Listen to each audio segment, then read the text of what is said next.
पश्चिमी दिल्ली की MP Kamaljeet Sehrawat, MLA मटियाला संदीप सहरावत और जोन चेयरमैन एवं स्थानीय पार्षद सविता शर्मा तथा भाजपा नेता पवन शर्मा ने नगली सक्रावती वार्ड की सभी कॉलोनियों की आरडब्ल्यूए के साथ जनसंवाद कार्यक्रम का आयोजन किया।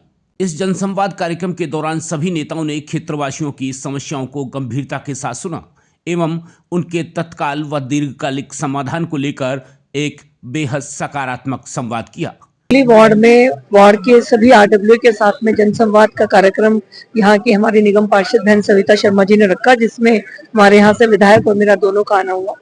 ये मटियाला मेरी हमेशा से 2008 से कर्म भूमि रही है, तो सभी लोगों से व्यक्तिगत परिचय भी है। सभी काम जो आरडब्ल्यू ने बताए हैं वो सब काम पाइपलाइन में है, क्योंकि हम इसी क्षेत्र में रहने वाले हैं, तो कोई ऐसा काम नहीं है जो हमारे ध्यान में ना और जिसके लिए हम प्रयास नहीं कर रहे हैं। लेकिन कामों को आज हम जनता के साथ संवाद करके बता पाए कि कौन कौन से पाइपलाइन में है और कौन सो की डेडलाइन क्या है और कैसे कैसे ये काम होंगे।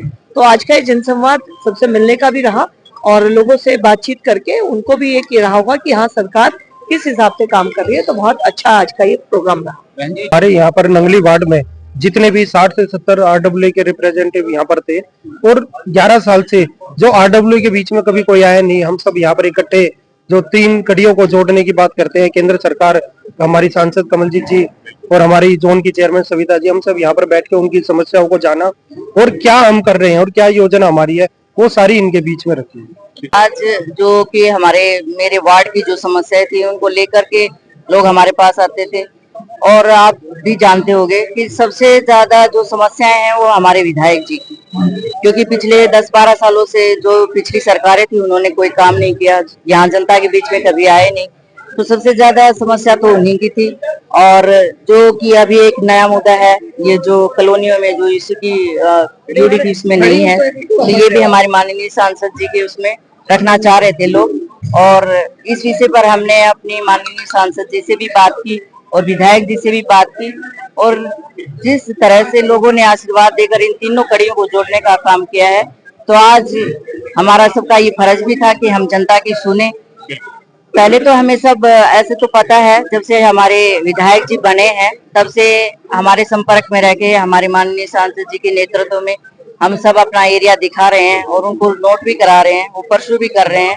लेकिन जनता को बताना आज का ये बहुत जरूरी था, इसलिए हमने हमारे माननीय सांसद जी से और माननीय विधायक जी से रिक्वेस्ट की कि एक मीटिंग रखेंगे और सभी आरडब्ल्यूए के जो प्रधान हैं, ब्लॉक वाइज भी हैं और कॉलोनी के प्रधान भी हैं, सब हमने बुलाए और सबको अपनी अपनी समस्याएं सुनाने का मौका दिया। और हमारे माननीय सांसद जी ने हमें विश्वास दिया है, विधायक जी ने भी हमें विश्वास दिलाया है, मेरे जो वार्ड की जितनी भी समस्याएं हैं उन सबको वो पूरा करेंगे, उनका समाधान करेंगे और बहुत ही जल्दी ये काम शुरू भी हो जाएंगे जो किए हैं। तो इसके लिए मैं हमारी माननीय सांसद जी का भी और माननीय विधायक जी का भी बहुत बहुत धन्यवाद।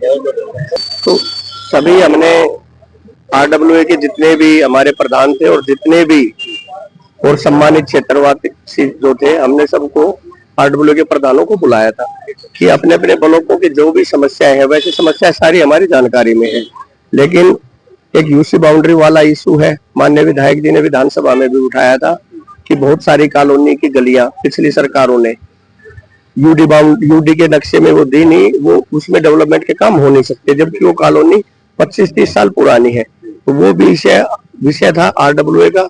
कुछ पीएम उदय वाला भी इशू था, तो डीडीए वाला भी था और बहुत सारे डेवलपमेंट आगे की योजनाएं कैसे करके क्या चलने, माननीय सांसद जी के नेतृत्व में ये सारे विषय हमने 1 to 1 स्थानीय आरडब्ल्यू ने और परिवारजनों ने रखा। माननीय सांसद जी ने सभी को एक ही बात कही है कि आने वाले 1.5 से 2 साल में देखो, कोई भी चीज जब खराब हो जाती है उसको ठीक करने में समय लगता है और जो चीज सही हो उसको ठीक करने में टाइम बहुत कम लगता है, तो थोड़ा सा समय लगेगा।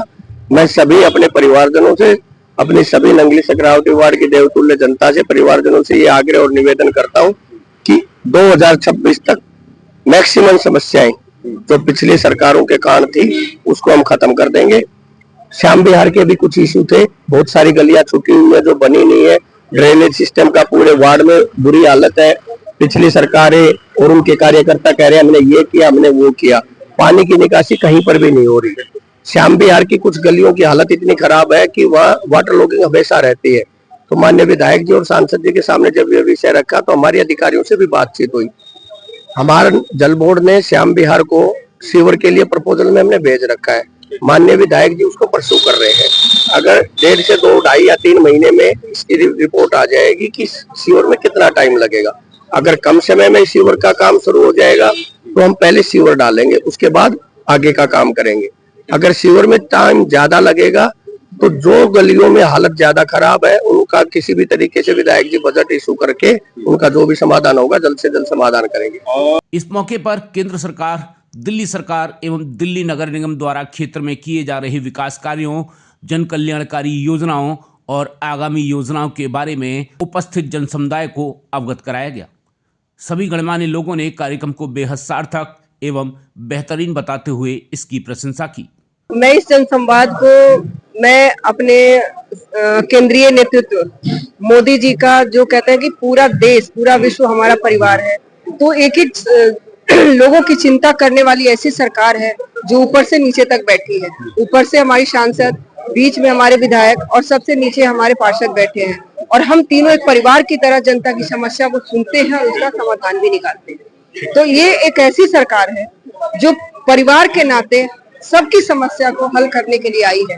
तो आज हमारी जो समस्या थी इस क्षेत्र की, बहुत बड़ी समस्या थी, डेमोलिशन की थी, बहुत सारी यूडी नक्शे से बाहर थी, बहुत सारे नाली, सीवर, जल बोर्ड, डीडीए, पीडब्ल्यूडी, बहुत सारे डिपार्टमेंट्स की, फॉरेस्ट, जो भी डिपार्टमेंट्स हैं विधानसभा में, जो भी हमारे दिल्ली सरकार के अंदर जो भी आती है समस्याएं और केंद्र सरकार के अंदर भी जो समस्याएं आती है और निगम की भी जो समस्याएं आती है, उन सभी विषयों पर लोग हमेशा पूछते थे, हमारे पड़ोसी पूछते थे, मैडम ये क्या हो रहा है।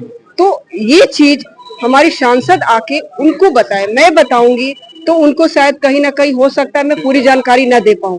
तो इसलिए हमने आज सांसद, विधायक और पार्षद, 3 कड़ी जो हमारी ऊपर से नीचे तक, हम तीनों को बैठा दिए और आपसी संवाद से जो समस्या सुलझ सकता है वो हमसे आपसे नहीं हो सकता है। और ये जो आज जो संवाद हुआ ना, इससे पहले भी संवाद हुए हैं, पर ये काम मुकाम पे पहुंचेगा क्योंकि ऑलरेडी इन लोगों ने मेरे पास बैठ के सबके ऑब्जेक्शन फाइल हमने जिस टाइम 1 हफ्ते का टाइम था, डीडीए ने जो नक्शा रिलीज करा था दिसंबर में 19 में, तब हमने सबके पूरी कॉलोनियों की, यहाँ से कुतुब विहार, डिफेंस इंक्लेव, गोला विहार, श्याम विहार और भी ये इधर वाला क्या बोलते हैं, ये शिवपुरी पार्ट 1, 2 और ये सब का मेरे दफ्तर में ही बैठ के सारे काम हुए आरडब्ल्यू के ऑफिस में और टाइम पर हमने ऑब्जेक्शन फाइल करे।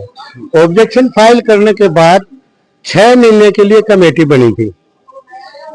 जनवरी 2020 में जून तक, 1 जनवरी 2020 से लेके जून 30 तक ये कमेटी मनोनीत हुई थी।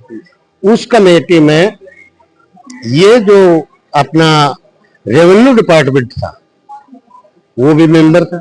वो ऑर्डर की कॉपी मेरे पास है, अभी आई, अगर पहले आ जाती तो भी काम तो अभी होना था, क्योंकि सरकारें दूसरी थी। वो तो चाहती नहीं थी कि पीएमओ को फेल करना चाहती थी। उन्होंने 60% श्याम विहार कॉलोनी नक्शे से बाहर करी है। और दूसरी बात रही, जो 2 रोड दिखाए वो 2021 के मास्टर प्लान में नहीं थे, अब दिखा दिए। हमारी कॉलोनी के ऊपर से एक जेड ब्लॉक से दिखा दिया, एक फेज 2 से। केवल पीएम उदय को फेल करने की योजना थी और वो 2020 में सफल हो गए, वो अपनी सरकार भी बना गए। आपने देखा होगा जिस ढंग से बहुत ज्यादा पैनिक था पिछले दिनों डीडीए का, जो बुलडोजर आते थे और लोगों को बहुत परेशान करके जाते थे और एक डर बैठा हुआ था सब लोगों में। वो तो आप भी जानते हैं, बहुत काफी लोग पैनिक में थे और लोगों को अपने घर टूटने का बहुत ज्यादा डर था। तो लेकिन माननीय सांसद जी ने और संदीप जी ने, जो हमारे विधायक हैं, इन्होंने इमीडिएटली स्टेप लिया और उस कार्रवाई को रुकवाया। इसके लिए हम उनका बहुत बड़ा आभार करते हैं। और पिछले दिनों खट्टर जी के यहाँ, माननीय हमारे खट्टर जी, उनको एक लेटर भेज के इमीडिएटली इस कार्रवाई को रोकने का रिक्वेस्ट करी और उसके लिए जो है हम लोग इनका बहुत बहुत आभार करते हैं कि इन्होंने इस कार्रवाई को इमीडिएटली रुकवाया और अभी आज भी आश्वासन मिला है हमें कि ये जो बने हुए घर हैं इनको कुछ नहीं होगा, कुछ तोड़ा फोड़ा नहीं जाएगा। बाकी जो नई कटिंग्स हैं वो लोगों की गलती है, वो डेली बोला जा रहा है कि नई कटिंग्स में ना ले, उनकी इनकी कोई जिम्मेदारी है ना। धन्यवाद। बहुत इस प्रकार के जनसंवाद कार्यक्रम जनता और जनप्रतिनिधियों के बीच विश्वास, सहभागिता और विकास की मजबूत कड़ी को और गहरा करते हैं। ब्रेकिंग न्यूज दिल्ली एनसीआर के लिए अनंत कौशिक की रिपोर्ट।